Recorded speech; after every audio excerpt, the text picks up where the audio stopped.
동맹이란 무엇일까요? 조약서에 적힌 글자일까요? 아니면 사람과 사람 사이의 신뢰일까요? 오늘 들려드릴 이야기는 한 영국 여성이 한국에서 발견한 진실에 관한 것입니다. NATO 정보국의 엘리트 분석가였던 그녀는 한국을 단순한 방산 수출국 정도로 여겼습니다. 하지만 서울에서 보낸 8개월이 그녀의 모든 편견을 산산조각 냈죠. 한국의 진짜 군사력은 무엇인지, 그리고 그 속에서 피어난 한 인간의 변화 이야기를 들어보시겠습니다. 구독과 좋아요로 응원해주시면 더 좋은 이야기로 찾아뵐게요. 그럼 지금부터 클레어 애쉬튼의 증언을 시작하겠습니다. 저는 그때 제가 얼마나 오만했는지 몰랐습니다. 브뤼셀 NATO 본부 전략회의실. 28개국 대표들이 모인 그 자리에서 저는 당당하게 말했죠. 한국은 과대포장된 군사 허브에 불과합니다. 실제 전술적 가치보다 정치적 상징성이 더 큰 나라죠. 회의실이 조용해졌습니다. 독일 대표가 미간을 찌푸렸고 프랑스 장군은 안경을 벗어닫기 시작했어요. 하지만 저는 멈추지 않았습니다. 폴란드가 한국산 무기를 대량 구매한다고 해서 그들이 갑자기 군사강국이 된 건 아니에요. 마케팅이 뛰어날 뿐입니다. 그 순간 회의실 뒤편에서 한국 연락관이 조용히 일어났습니다. 인사도 없이 그냥 나가버렸어요. 저는 그게 항의의 표시라고 생각했습니다. 아니면 부끄러워서 도망간 거라고요. 사실 제가 그런 발언을 한 데는 이유가 있었어요. NATO에서 8년간 근무하면서 수많은 국가들의 군사 역량을 분석해왔거든요. 아프가니스탄 전략 분석으로 인정받았고 우크라이나 보고서는 상당한 반향을 일으켰죠. 그런 경험을 바탕으로 볼 때 한국은 그저 신흥 방산국 정도로만 보였던 겁니다. 일주일 후 윌슨 부국장이 제 사무실로 왔습니다. 애쉬튼 축하해. 내가 그렇게 비판한 한국에 직접 가서 확인해볼 기회를 줄게. 손에는 서울행 항공편 예약서가 들려 있었죠. 이건 벌칙성 파견 아닙니까? 아니야. 기회야. 내가 틀렸다는 걸 증명할 수도 있고 맞다는 걸 확인할 수도 있으니까. 윌슨의 미소가 섬뜩했습니다. 저는 내심 기뻤어요. 한국의 허상을 직접 확인해서 NATO에 제대로 된 보고서를 올릴 수 있는 기회라고 생각했거든요. 6개월만 버티면 돼.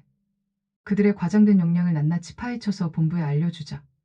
3일 후 저는 인천공항에 내렸습니다. 탕공기와 함께 묘한 긴장감이 엄습했어요. 한국어 간판들이 가득한 공항을 걸으며 생각했죠. 아시아 특유의 화려함 뒤에 숨겨진 실체를 찾아내겠다고요. 서울 시내로 향하는 택시 안에서 창밖을 바라봤습니다. 고층 빌딩들 사이로 한강이 흘러가고 있었어요. 생각보다 현대적이고 세련된 도시였지만 여전히 저는 확신했습니다. 겉모습만 화려할 뿐이라고요. 용산구 국방청사에 도착했을 때는 이미 오후였습니다. 경비병들의 절도 있는 모습이 인상적이었지만 그것도 잠시였죠. 어차피 보여주기식 군기일 거야. 그렇게 생각하며 청사 안으로 들어갔습니다. 리셉션에서 영어로 말했어요. NATO 협력실 분석관 클레어 애쉬튼입니다. 직원이 능숙한 영어로 대답했습니다. 윤재혁 중령님이 기다리고 계십니다. 안내해드릴게요. 엘리베이터를 타며 속으로 중얼거렸습니다. 윤재혁. 한국식 이름이 정말 어려워. 대충 현지 협력 장교 정도겠지. 제가 예상했던 건 영어 실력이 부족한 중년 장교였어요.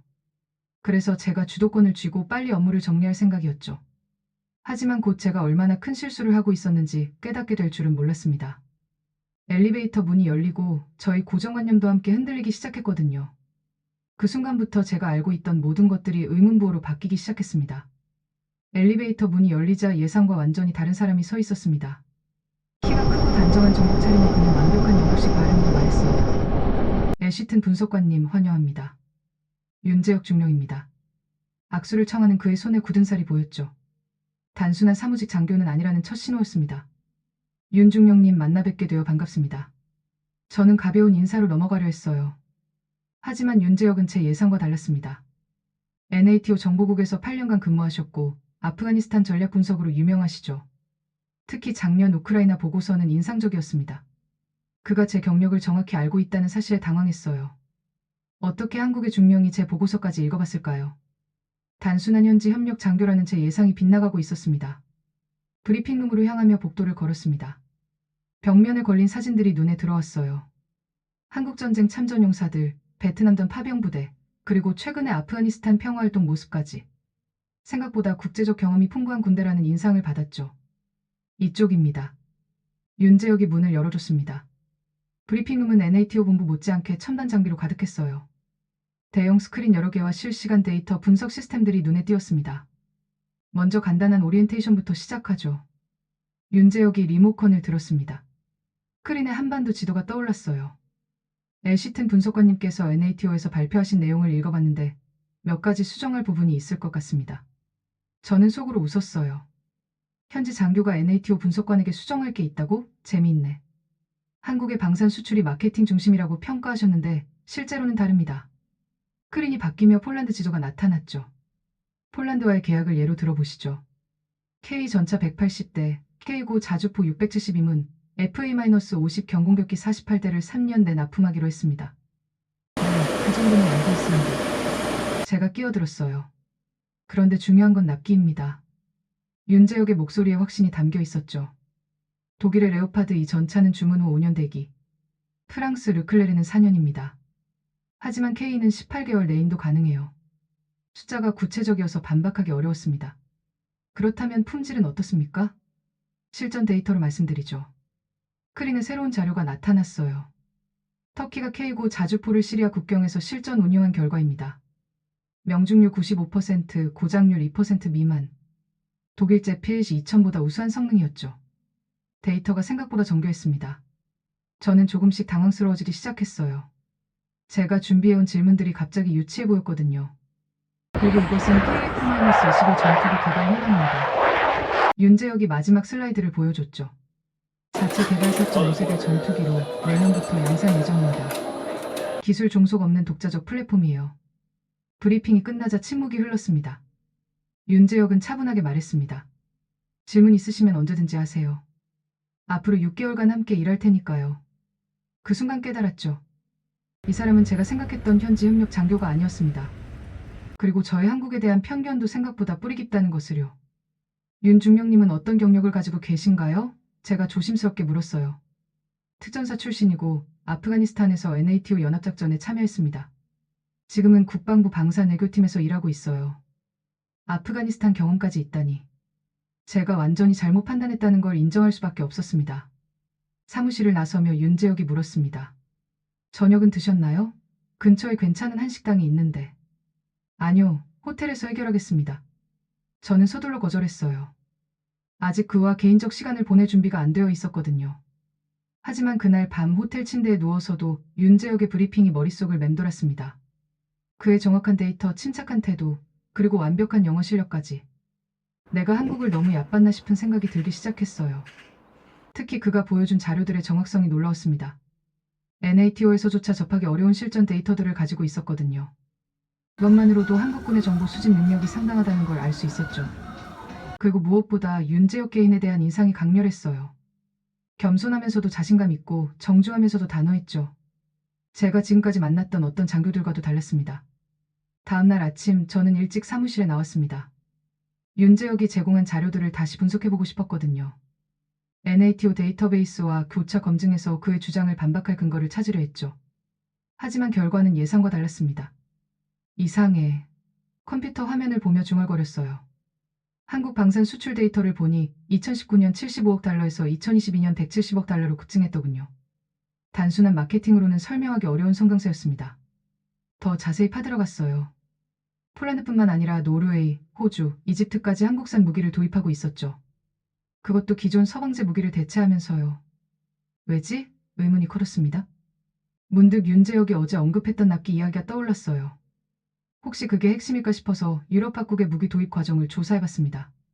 독일의 경우 레오파드 2 전차 주문 후 평균 대기 시간이 5년. 프랑스 르클레르는 4년이 맞았어요. 반면 한국 K 전차는 계약 후 18개월 내 인도가 가능했죠. 우크라이나 전쟁 이후 급박해진 유럽 상황에서는 이 차이가 결정적일 수밖에 없었습니다. 성능은 어떨까? 다음 의문이었죠.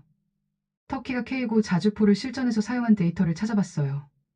시리아 국경 지역에서의 운용 결과가 상세히 기록되어 있었습니다. 명중률 95.3%, 연속 사격 시 고장률 1.8%, 독일제 PLC 2000의 명중률 93.1%, 고장률 3.2%보다 확실히 나은 수치였어요. 이건 어떻게 가능하지? 점점 혼란스러워졌습니다. 그동안 제가 가지고 있던 고정관념이 흔들리고 있었어요. 아시아 국가들은 서방 기술을 모방하는 수준이라고 생각했는데 한국은 달랐습니다. 더 놀라운 건 기술 자립도였어요. K 전차의 핵심 부품들을 거의 모두 국산화했더군요. 엔진, 변속기, 화력 통제 시스템까지. 이 정도면 기술 종속 없는 완전한 독자 플랫폼이라고 볼 수 있었죠. 그때 사무실 문이 열렸어요. 윤재혁이 커피 2잔을 들고 들어왔죠. 일찍 오셨네요. 커피 드실래요? 그가 제 책상에 커피를 놓으며 말했습니다. 고맙습니다. 저는 자료에서 눈을 떼지 않고 대답했어요. 윤중용님 궁금한 게 있는데요. 말씀하세요. 한국 무기의 성능이 정말 이렇게 좋습니까? 서방 무기들을 능가한다는 게 믿어지지 않아서요. 윤재혁이 의자를 당겨 앉았습니다. 직접 확인해 보시는 게 어떨까요? 직접요? 다음 주에 수원 방산업체 견학이 예정되어 있습니다. 실제 생산 라인을 보시면 이해가 빠를 거예요. 저는 망설였어요. 견학이라는 게 보통 홍보성 이벤트 아닙니까? 진짜 현실을 볼 수 있을까요? 약속드립니다. 포장된 모습이 아닌 진짜를 보여드리겠어요. 윤재혁의 표정이 진지했죠. 오후 내내 자료 분석을 계속했습니다. 한국 방산업체들의 R&D 투자 비중이 매출의 8에 10%에 달했어요. 독일이나 프랑스 업체들보다도 높은 수준이었죠. 특히 인상적이었던 건 해외 진출 전략이었습니다. 단순히 완제품만 수출하는 게 아니라 기술 이전, 현지 생산, 공동 개발까지 패키지로 제공하고 있었어요. 이런 접근법은 서방 업체들에서는 보기 드문 것이었죠. 그날 저녁 늦게까지 자료 분석을 계속했습니다. 시간 가는 줄도 몰랐어요. 한국 방산의 실체가 제 예상과 너무 달랐거든요. 밤 10시가 넘어서야 정리를 마쳤는데 윤재혁이 아직도 사무실에 있더군요. 아직 안 가셨네요? 제가 물었어요. 애시튼 분석관님이 야근하시는데 먼저 갈 수는 없죠. 그가 웃으며 대답했습니다. 신경 쓰지 마세요. 전 원래 야근형이에요. 그래도 윤재혁이 뭔가를 꺼내더니 제 책상에 놓았어요. 따뜻한 차 한 잔이었습니다. 한국 전통차예요. 몸에 좋아요. 차를 마시며 생각했어요. 이 사람은 왜 이렇게 배려심이 많을까? 그냥 업무적 친절인 걸까? 아니면 진심인 걸까? 고맙습니다. 제가 조용히 말했어요. 천만에요. 한국에 적응하실 때까지 언제든 도와드릴게요. 그 순간 묘한 감정이 들었습니다. 경계심이 조금씩 누그러지는 것 같았어요. 하지만 아직은 인정하고 싶지 않았죠. 그저 현지 적응을 도와주는 동료일 뿐이라고 생각하려 했습니다. 하지만 그날 밤 호텔로 돌아가는 길에 계속 떠오르더군요. 윤재혁이 건넨 차의 따뜻함과 그 진심 어린 미소가요. 제가 한국에 대해 품고 있던 편견의 첫 번째 균열이 생긴 순간이었나 봅니다. 그리고 윤재혁이라는 사람에 대한 호기심도 조금씩 생기고 있었어요. 폴란드 바르샤바행 비행기에서 내려다본 대지는 회색빛이었습니다. 한국 방산업체들의 폴란드 진출 현황을 직접 확인하는 출장이었죠. 윤재혁과 함께 떠난 3박 4일 일정이었는데 솔직히 기대보다는 의구심이 컸어요. 현지에서 뭘 확인할 수 있을까? 비행기 안에서 윤재혁에게 물었습니다. 실제 사용자들의 평가를 들어보시죠. 데이터보다 생생할 거예요. 그가 차분하게 대답했어요. 바르샤바 공항에서 폴란드군 연락관 요시프 대령이 마중 나왔습니다. 수염이 풍성한 베테랑 장교였죠. 윤중용, 오랜만이군요. 요시프가 반갑게 인사했어요. 둘이 구면이라는 걸 그때 알았습니다. 애시튼 분석관님을 소개합니다. NATO 정보국에서 오셨어요. 요시프가 제게 악수를 청했습니다. NATO에서 오신 분이라니 영광입니다. 한국 무기에 대해 궁금한 게 많으시겠어요. 첫날은 폴란드군 기지를 둘러봤습니다. K9 자주포 운용 훈련장에서 실제 사격 훈련을 지켜봤죠. 포탄이 표적을 정확히 명중시키는 모습이 인상적이었어요. 정확도가 놀랍습니다. 제가 감탄하자 요시프가 웃었습니다. 처음엔 저희도 의심했어요. 하지만 6개월 써보니 확신이 서더군요. 독일제보다 훨씬 실용적이에요. 어떤 면에서요? 유지 보수가 쉬워요. 부품 공급도 빠르고요. 독일제는 고장나면 몇 주씩 기다려야 하는데 K9는 며칠이면 해결됩니다. 구체적인 증언이었죠. 현장에서 직접 사용하는 사람의 말이니 무시할 수 없었어요. 둘째 날에는 K 전차 부대를 방문했습니다. 폴란드가 도입한 한국산 전차들이 실제로 배치된 곳이었죠. 소대장 미하우 소령이 직접 설명해줬어요. NATO 표준 전차들과 비교해봤는데 K가 가장 균형 잡혀 있습니다. 화력, 방어력, 기동성 모든 면에서 우수해요. 레오파드 2와 비교하면 어떻습니까? 제가 물었어요. 레오파드는 중량이 무거워서 기동성이 떨어져요. K는 가벼우면서도 방어력은 동등합니다. 우리 지형에 더 적합하죠. 실제 운용자들의 평가가 한결같았습니다. 성능이 우수할 뿐만 아니라 실용성도 뛰어나다는 거였어요. 그날 저녁 만찬 자리가 있었습니다. 폴란드군 고위 장교들과 한국 방산업체 관계자들이 모인 공식 만찬이었죠. 분위기는 화기애애했지만 저는 왠지 어색했어요. 서양인이지만 영국인인 제가 한국팀과 함께 온 상황이 묘했거든요. 애시튼 분석관님은 어떻게 보시나요?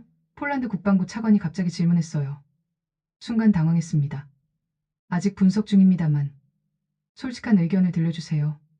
차관이 재촉했죠. 저는 딜레마에 빠졌어요. NATO 관점에서 객관적으로 평가해야 하는데 한국팀과 함께 온 상황에서 부정적 의견을 말하기 어려웠거든요. 그때 윤재혁이 자연스럽게 개입했습니다. 애시튼 분석관님은 NATO에서 파견된 독립적 평가자입니다. 저희와는 별개로 객관적 분석을 하고 계시죠. 한순간에 부담이 덜어졌어요. 윤재혁이 제 입장을 보호해준 거였죠. 감사합니다. 저는 그에게 조용히 고마움을 표했어요. 만찬이 끝나고 호텔로 돌아가는 길에 윤재혁과 대화를 나눴습니다. 아까 고마웠어요. 난처한 상황이었는데. 당연한 일이죠. 분석관님의 독립성이 중요하니까요. 정말 배려심이 많으시네요. 제가 솔직하게 말했어요.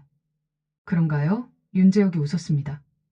한국에서는 당연한 예의라고 생각하는데요. 그 순간 깨달았어요. 이 사람이 보여주는 배려는 단순한 업무적 친절이 아니었습니다. 진심에서 우러나오는 것 같았어요. 마지막 날 공항으로 가는 차 안에서 요시프 대령이 마지막 코멘트를 했습니다. 애시튼 분석관님, 한 가지만 말씀드리죠. 한국 무기의 진짜 장점은 성능이 아니에요. 그럼 뭔가요? 신뢰성입니다. 약속한 대로 납기를 지키고 문제가 생기면 즉시 해결해줘요. 이게 가장 큰 차별점이죠. 비행기 창문으로 바르샤바가 멀어져 가는 걸 보며 생각했습니다. 3일 동안 본 것들이 제 고정관념을 흔들고 있었어요.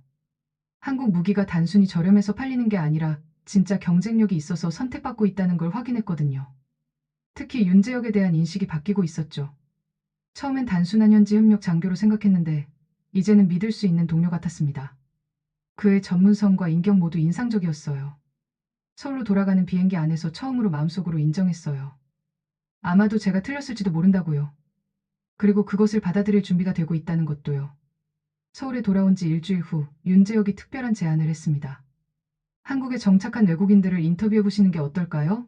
특히 주한미군 전역자들 말이에요. 주한미군 전역자들이요? 한국에서 복무하다 전역한 후 아예 한국에 정착한 사람들이 꽤 많아요. 그들의 시각을 들어보시면 도움이 될 것 같아서요. 솔직히 흥미로웠습니다. 같은 서방인으로서 그들이 한국을 어떻게 보는지 궁금했거든요. 첫 번째로 만난 사람은 좀 밀러였습니다. 캔자스 출신으로 20년간 용산기지에서 복무한 후 2019년에 전역했죠. 지금은 영어학원을 운영하고 있었어요. 왜 한국에 남으셨나요? 제가 물었습니다. 처음엔 1년만 더 있으면서 생각해보려 했어요. 그런데 1년이 5년이 되더군요. 존이 웃으며 대답했어요. 구체적으로 어떤 점이 좋았나요? 안전함이요. 미국에서는 밤에 혼자 걷기 무서웠는데 여기서는 새벽 2시에도 안심이에요. 그리고 사람들이 친절해요. 존의 증언은 예상과 달랐습니다. 단순히 경제적 이유가 아니라 삶의 질 때문이었던 거죠. 두 번째는 마이클 톰슨이었어요. 공군 정비사로 오산기지에서 15년 근무했습니다. 한국 군대에 대한 인상은 어떠셨나요? 핵심 질문을 던져봤어요. 처음엔 과도하게 군기가 빡빡하다고 생각했죠. 그런데 알고 보니 그게 아니더라고요. 어떤 의미인가요? 정확성을 추구하는 거였어요. 대충 하지 않고 완벽하게 하려는 문화죠. 미군도 엄격하지만 한국군은 차원이 달라요. 구체적인 예가 있나요? 합동훈련 때 본 건데 한국 조종사들은 비행 전 점검을 3번씩 해요. 미군은 보통 한 번인데 말이죠. 처음엔 과하다 싶었는데 사고율을 보니 이해가 되더라고요. 마이클의 말에서 진정성이 느껴졌어요. 그는 단순히 한국을 칭찬하는 게 아니라 경험을 바탕으로 이야기하고 있었거든요. 세 번째 인터뷰인은 리처드 존슨이었습니다. 육군 대위로 DMZ 근무 경험이 있었죠. DMZ에서 근무하시면서 한국군과 함께 일해보셨는데 어떠셨나요? 리처드의 표정이 진지해졌어요. 한 가지 잊을 수 없는 일이 있어요. 어떤 일인가요? 2018년 겨울이었는데 북한군 병사 한 명이 귀순하려다 총상을 입고 쓰러진 적이 있어요. 한국군 의무병이 총알이 날아오는 와중에도 그 병사를 구하러 뛰어나갔죠. 위험한 상황이었겠네요. 죽을 수도 있는 상황이었어요. 그런데 그 의무병이 저에게 한 말이 잊혀지지 않아요. 같은 민족이니까 구해야 한다고 하더라고요. 리처드의 목소리가 떨렸습니다. 그때 깨달았어요. 한국군들이 뭘 위해 싸우는지를요. 단순히 국가를 지키는 게 아니라 가족을, 동족을 지키려는 거였어요. 그의 증언을 들으며 가슴이 먹먹해졌습니다. 한국군의 동기가 무엇인지 처음으로 이해한 것 같았어요. 마지막으로 만난 건 데이빗 리였습니다. 한국계 미국인으로 통신장교로 근무했던 분이었죠. 한국에 뿌리를 둔 분으로서 특별한 감정이 있으셨을 것 같은데요. 처음엔 별 기대 안 했어요. 할아버지 고향이긴 하지만 저는 미국인이니까요. 데이빗이 솔직하게 말했어요. 그런데 바뀌셨나요? 완전히 바뀌었죠. 특히 부모님 세대가 얼마나 힘들게 살아왔는지 알게 됐어요. 그리고 이 나라가 얼마나 빨리 발전했는지도요. 구체적으로요? 1960년대만 해도 세계 최빈국 중 하나였는데 지금은 G20회원국이에요. 이런 성장을 이룬 나라가 세계에 몇 개나 될까요? 데이빗의 말이 맞았습니다. 한국의 성장 속도는 인류 역사상 유례가 없었죠. 인터뷰들을 마치고 윤재혁과 함께 한강변을 걸었습니다. 저녁 무렵이라 산책하는 사람들이 많았어요. 어떠셨어요? 윤재혁이 물었습니다. 생각보다 깊이 있는 증언들이었어요. 저는 솔직하게 답했죠. 특히 리처드의 이야기는 인상적이었고요. 한국에 대한 시각이 조금 바뀌셨나요? 저는 잠시 멈춰서서 한강을 바라봤습니다. 강 너머로 도시의 불빛들이 반짝이고 있었어요. 바뀌고 있는 것 같아요. 솔직히 처음엔 단순한 신흥 방산국 정도로 생각했는데 지금은요? 지금은 뭔가 다른 게 있다는 걸 느끼고 있어요. 단순히 무기를 파는 나라가 아니라 철학을 가진 나라 같달까요? 윤재혁이 미소를 지었습니다. 좋은 표현이네요. 철학을 가진 나라라. 그런데 윤준영님은 왜 의뢰하시는 거예요? 정상이고 업무 말이에요. 개인적인 이유가 있어요. 윤재혁의 표정이 진지해졌죠. 어떤 이유요?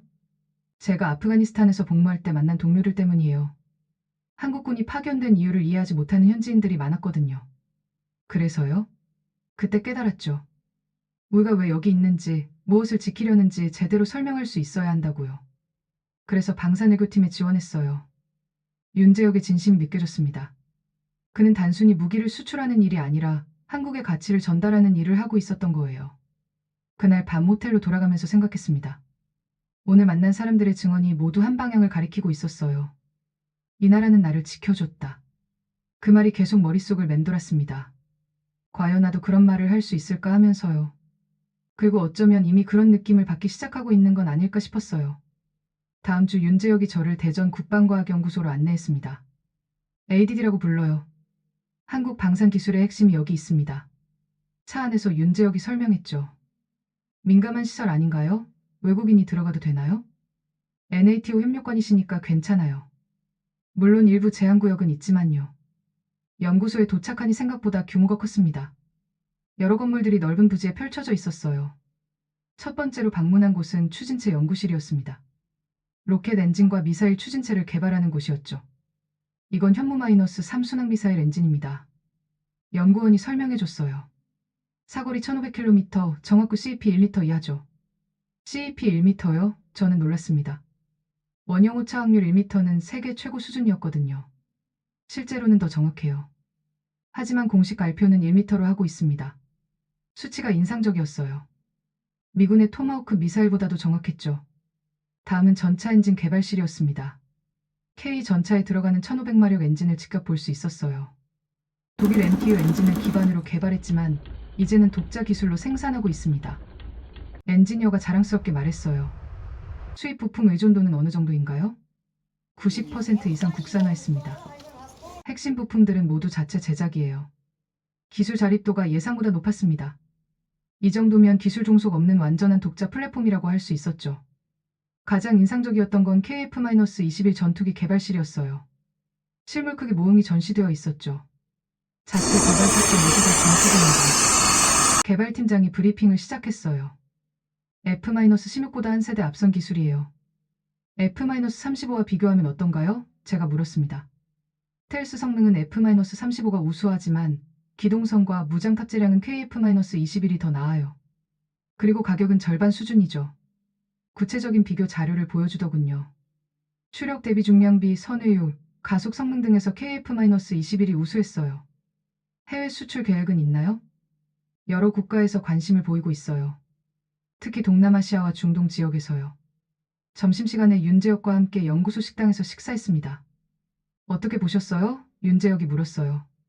솔직히 놀랐습니다. 기술 수준이 예상보다 훨씬 높더군요. 그런데 가장 중요한 건 따로 있어요. 윤재혁의 표정이 진지해졌죠. 뭔가요? 이 모든 기술이 왜 개발되었는지예요. 오후에는 시뮬레이션 센터를 방문했습니다. 북한의 위협에 대응하는 시나리오들을 컴퓨터로 분석하는 곳이었어요. 이건 서울방어 시뮬레이션입니다. 분석관이 화면을 보여줬어요. 북한이 장사정포로 서울을 공격할 경우에 대응 방안이죠. 화면에 수백 개의 빨간 점들이 나타났습니다. 북한의 포병 진지를 나타내는 거였어요. 이걸 어떻게 방어하나요? 현무-2 탄도미사일과 천무 다연장로켓으로 선제 타격합니다. 그리고 철매-2 요격미사일로 날아오는 포탄들을 요격하죠. 시뮬레이션이 실행되자 파란 점들이 빨간 점들을 향해 날아갔어요. 몇 분 만에 북한 포병 진지의 80%가 무력화되었죠. 정확도가 높네요. 실제로는 더 높아요. 하지만 여기서 중요한 건 속도예요.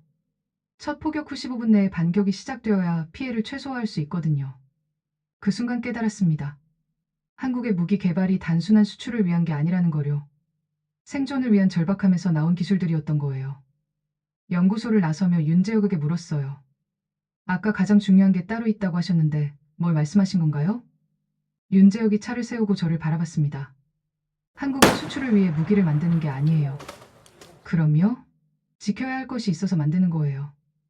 2천만 서울 시민, 5천만 국민을 지키기 위해서요. 그의 목소리에 감정이 담겨 있었어요.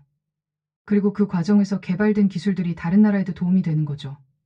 폴란드도 노르웨이도 호주도 모두 자국민을 지키려는 같은 마음이니까요. 차창 밖으로 대전 시내가 보였습니다. 평범한 도시 풍경이었지만 이제는 다르게 보였어요. 윤중령님 말이 맞는 것 같아요. 제가 조용히 말했습니다. 뭐가요? 한국은 무기를 수출하는 나라가 아니라 철학을 수출하는 나라라는 게요. 윤재혁이 빙긋 웃었습니다. 그 철학이 뭔지 아세요? 뭔가요? 내가 지키고 싶은 것을 지키려면 남이 지키고 싶은 것도 함께 지켜줘야 한다는 거예요.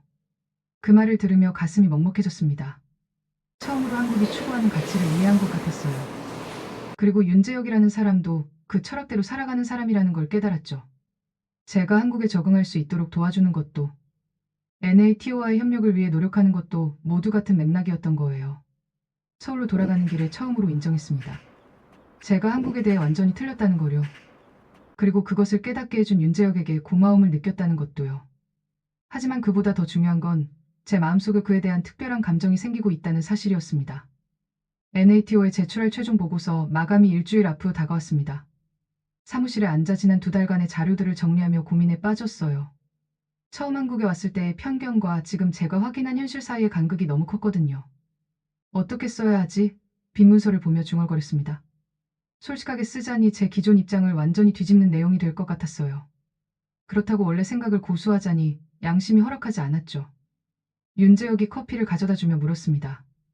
보고서 작성이 어려우신가요? 네. 좀 복잡해서요. 어떤 부분이 어려우신지 말씀해 보세요. 도울 수 있다면 돕고 싶어요. 저는 망설였어요. 솔직한 고민을 털어놔도 될까 싶어서요. 사실은 제가 처음에 가졌던 생각과 지금 확인한 현실이 너무 달라서요. 구체적으로요? 처음엔 한국을 과대포장된 방산국이라고 생각했어요. 하지만 지금은 그게 아니라는 걸 알겠거든요. 윤재혁이 의자를 당겨 앉았습니다. 그럼 솔직하게 쓰시면 되는 거 아닌가요? 그게 쉽지 않아요. NATO에서 저를 어떻게 볼지 걱정되거든요. 왜요? 제가 한국에 파견되기 전에 한 발언들 때문이에요. 완전히 뒤집는 내용을 쓰면 신뢰도에 문제가 생길 수 있어요. 윤재혁이 잠시 생각하다가 말했습니다. 애시튼 분석관님, 분석가로서 가장 중요한 덕목이 뭐라고 생각하세요? 객관성이겠죠. 맞아요. 그런데 진짜 객관성은 뭘까요? 사실을 있는 그대로 보는 것 아닌가요? 맞습니다. 그리고 새로운 사실을 발견했을 때 기존 생각을 바꿀 용기도 필요하죠. 그의 말이 마음에 와닿았어요. 하지만 여전히 부담스러웠죠.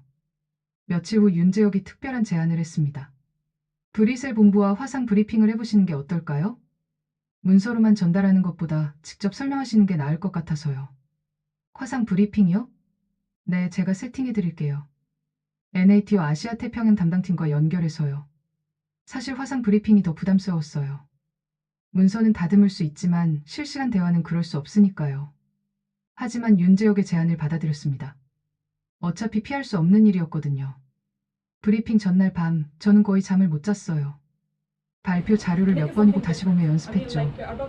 새벽 2시쯤 사무실 불이 켜져 있는 걸 봤습니다. 윤재혁이 아직도 있더군요. 왜 안 가세요? 물어봤어요. 내일 브리핑이 중요하니까요. 혹시 도움이 필요하실까 봐서요.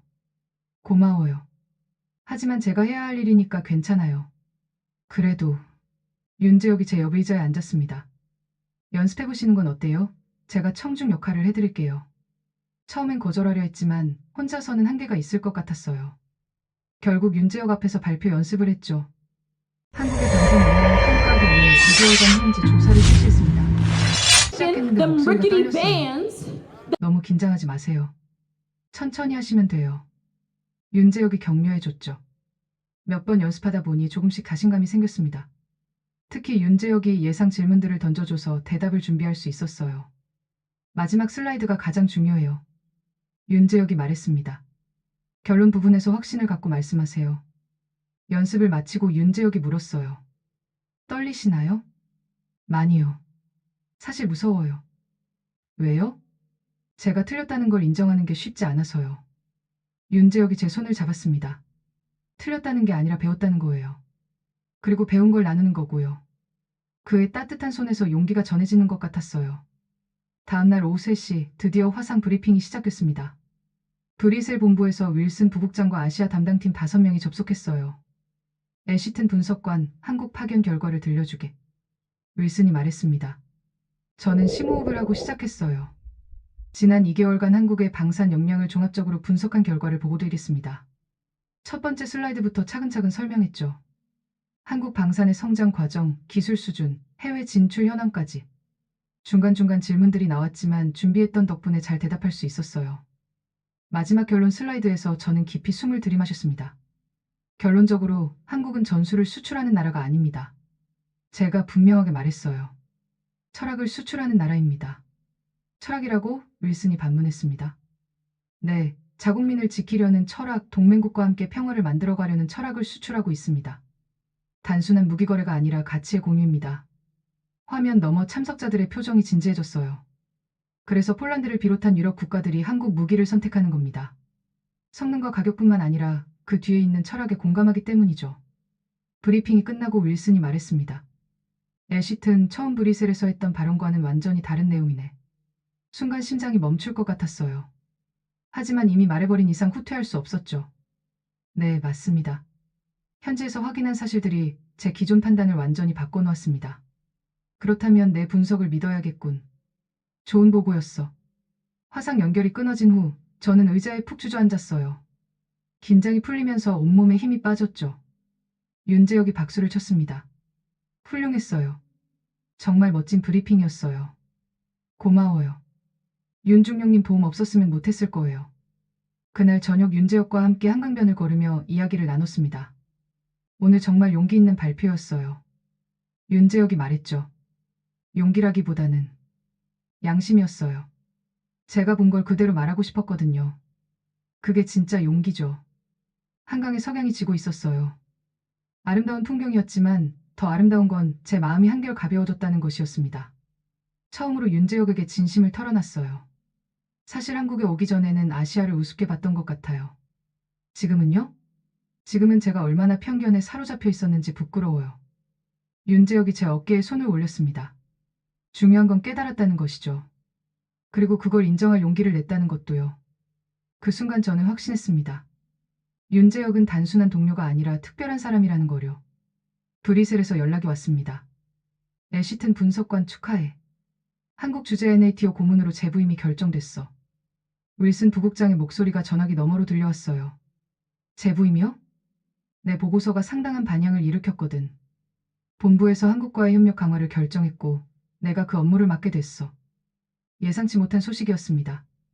원래는 6개월 임시 파견이었는데 정식 부임으로 바뀐 거였죠. 언제부터인가요?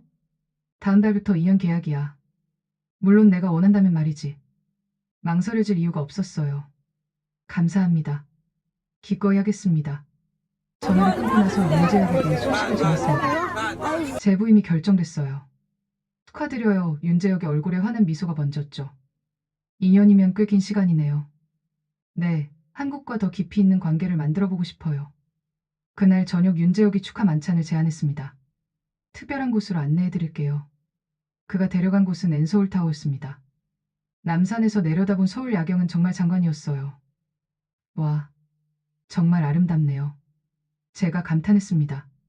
처음 보시는 건 아니죠? 윤재혁이 웃으며 물었어요. 아니요. 몇 번 봤지만 볼 때마다 새로워요. 특히 오늘은 더 특별하게 느껴지네요. 우리는 전망대에서 서울 시내를 내려다보며 이야기를 나눴습니다. 3개월 전에 처음 오셨을 때와 지금 기분이 어떻게 다른가요? 윤재혁이 물었어요. 완전히 달라요. 그때는 이 도시가 낯설고 어색했는데 지금은 편하네요. 무엇 때문일까요? 잠시 생각해봤습니다. 사람들 때문인 것 같아요. 특히 윤중령님 같은 분들을 만나면서요. 윤재혁이 고개를 돌려 저를 바라봤습니다. 저도 애시튼 분석관님을 만나면서 많이 배웠어요. 저에게서요? 뭘 배우셨는데요?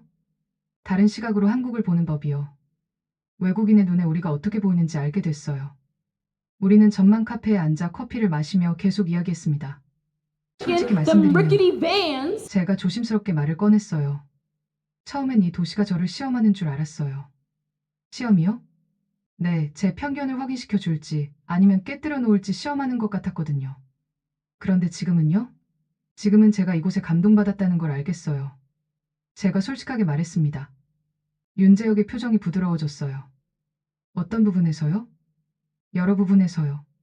사람들의 따뜻함, 일에 대한 열정, 그리고 신뢰죠. 신뢰요?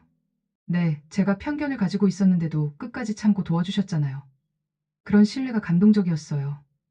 잠시 침묵이 흘렀습니다. 서울의 야경을 바라보며 우리는 각자 생각에 잠겼어요. 애시튼 분석관님.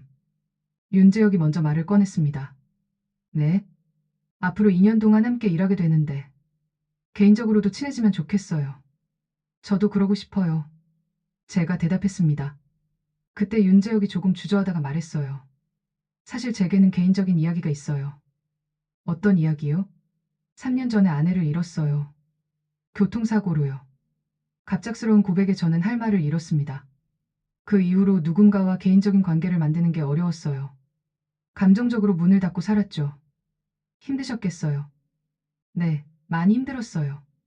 그런데 애시튼 Because if you're 분석관님을 not outrageous, 만나면서 you are not 조금씩 paying 변하고 있는 것 attention. 같아요. 제 마음도 복잡해졌습니다. 윤재혁에 대한 제 감정이 단순한 동료애가 아니라는 걸 이미 알고 있었거든요. 저도 고백할 게 있어요. 제가 말했습니다. 뭔가요? 처음엔 윤중령님을 그냥 현지 협력 장교 정도로 생각했어요. 하지만 지금은요? 지금은 가장 신뢰하는 사람이에요. 그리고 저는 잠시 망설였어요. 그리고요? 그리고 좋아하는 사람이기도 해요. 윤재혁이 놀란 표정을 지었습니다. 정말인가요? 네, 정말이에요. 하지만 부담스러우시면 아니에요. 윤재혁이 제 말을 막았습니다. 저도 같은 마음이었어요. 하지만 말할 용기가 없었죠. 우리는 서로를 바라보며 미소를 지었습니다. 전망대를 나와 한강변으로 향했어요. 야간 조명이 켜진 한강이 정말 아름다웠죠. 여기서 산책하는 거 좋아해요. 윤재혁이 말했습니다. 그래요? 마음이 편해져요. 복잡한 생각들이 정리되거든요. 우리는 천천히 걸으며 이야기를 계속했습니다. 앞으로 2년 동안 어떤 일들을 하게 될까요? 제가 물었어요. NATO와 한국 간의 협력을 더 강화하는 일이겠죠. 그리고 다른 아시아 국가들과의 삼각 협력도 중요할 것 같아요. 일본이나 호주 같은 나라들 말씀이신가요? 네, 그런 나라들이요. 결국 자유민주주의 가치를 공유하는 나라들끼리 협력해야 평화를 지킬 수 있으니까요. 윤재혁의 말에 공감했습니다. 이제는 그의 철학을 이해할 수 있었거든요. 강변 벤치에 앉아 쉬면서 윤재혁이 말했어요. 애시튼 분석관님이 NATO에 보낸 보고서가 정말 인상적이었어요. 어떤 부분이요? 한국이 철학을 수출한다고 하신 부분이요. 정확한 표현이었어요. 그 철학이 뭔지 이제 확실히 알겠어요. 제가 대답했습니다. 뭐라고 생각하세요? 함께 지키자는 철학이요. 혼자서는 지킬 수 없는 것들을 함께 지키자는 거죠. 윤재혁이 고개를 끄덕였습니다. 맞아요. 그게 바로 동맹의 진짜 의미죠. 개인적인 관계도 마찬가지인 것 같아요. 제가 덧붙였습니다. 어떤 Real. 의미로요? 서로를 지켜주는 관계요. 혼자서는 감당하기 어려운 일들을 함께 나누는 거죠. 윤재혁이 제 손을 잡았습니다. 앞으로 그런 관계가 되어보면 어떨까요? 좋아요. 제가 대답했습니다. 한강의 야경을 바라보며 우리는 조용히 앉아 있었어요. 3개월 전만 해도 상상할 수 없었던 순간이었죠. 이제 정말 서울이 제 도시가 된 것 같아요. 제가 중얼거렸습니다. 왜요? 함께 걸을 사람이 생겼으니까요. 윤재혁이 웃으며 말했습니다. 이번엔 제가 부르겠어요. 뭐려? 산책이든 업무든 아니면 그냥 보고 싶어서든. 언제든 부르겠어요. 저도 그럴게요. 우리는 손을 맞잡고 한강을 바라봤습니다. 서울의 불빛들이 강물에 반사되어 반짝이고 있었어요. 그 순간 깨달았습니다. 저는 더 이상 이방인이 아니었어요. 이 도시에서 이 사람과 함께 새로운 시작을 하는 거였죠. 3개월 전 편견으로 가득했던 제가 지금은 이렇게 변했다니. 사람이 얼마나 빨리 변할 수 있는지 새삼 놀라웠어요. 하지만 가장 놀라운 건 사랑이었습니다. 예상치 못한 곳에서 예상치 못한 사람과 만난 사랑이요. 고마워요. 제가 윤재혁에게 말했습니다. 뭐가요? 제게 한국을 보여준 것도, 편견을 깨뜨려준 것도, 그리고 사랑을 알게 해준 것도요. 윤재혁이 제 어깨에 머리를 기댔습니다. 저야말로 고마워요. 다시 살고 싶게 만들어줘서요. 한강이 흘러가고 서울의 밤이 깊어갔습니다. 하지만 우리의 이야기는 이제 시작이었죠. 2년 후 클레어 애쉬튼은 NATO 아시아태평양 협력 담당관으로 승진했습니다. 그녀가 작성한 한국 방산 역량평가 보고서는 NATO 내에서 아시아 파트너십 정책의 기준이 되었죠. 특히 철학을 수출하는 나라라는 표현은 동맹관계의 새로운 패러다임으로 주목받았습니다. 윤재혁 중령은 국방부 국제협력관으로 진급하여 한국의 글로벌 방산 파트너십을 총괄하고 있습니다. 그가 추진한 신뢰 기반 방산 외교는 한국이 세계 4위 무기 수출국으로 도약하는 데 핵심 역할을 했죠. 두 사람은 지난해 서울에서 조용한 결혼식을 올렸습니다. 하객으로는 NATO 동료들과 한국군 장교들이 함께 자리했어요. 동서양이 만나는 진정한 결합이었죠. 클레어는 지금도 한강변 산책을 즐깁니다. 하지만 이제는 혼자가 아닙니다. 윤재혁과 함께, 때로는 두 사람의 어린 딸과 함께 걷죠. 그녀의 NATO 보고서 마지막 문장은 이렇게 끝납니다. 동맹은 조약으로 맺어지지만 신뢰는 사람 사이에서 시작된다. 그리고 진정한 평화는 서로를 지키겠다는 약속에서 완성된다. 편견으로 시작된 파견이 사랑으로 끝난 이야기. 그것이 바로 클레어 애쉬튼이 한국에서 발견한 가장 소중한 진실이었습니다. 한국과 NATO, 동양과 서양, 그리고 한 남자와 한 여자의 만남이 만들어낸 아름다운 동맹의 이야기였죠.